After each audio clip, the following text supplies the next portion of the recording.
Finally వంట అయిపోయింది. Lunch box prepare చేస్తున్నా.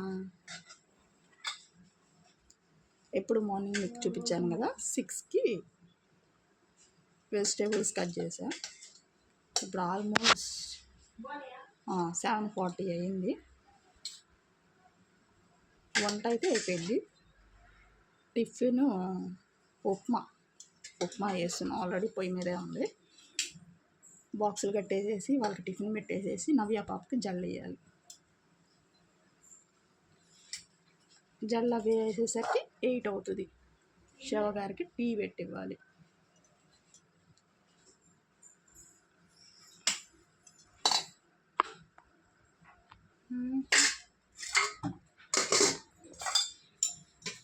ఎక్కడెక్కడో ముక్కు మొహం తెలియని వాళ్ళందరూ సపోర్ట్ చేస్తున్నారు కదా నాకు. తెలంగాణ ఎక్కడ, హైదరాబాద్ ఎక్కడ, ఇంకేదో ఊళ్ళు. మన ఊళ్ళో వాళ్ళు మటుకి నోటి దూల ఏదో ఒకటి అంటూ ఉన్నారు. అలానే అందరూ అలా లేరు. సపోర్ట్ చేసేవాళ్ళు కూడా ఉన్నారు. సపోర్ట్ చేసేవాళ్ళు అందరికీ థ్యాంక్ యూ సో మచ్. మన ఊరు అమ్మాయి కదా, మన విలేజ్ అమ్మాయి కదా, వీలైతే సపోర్ట్ చేయొచ్చు కదా. బాక్స్లు ప్రిపేర్ అయిపోయింది.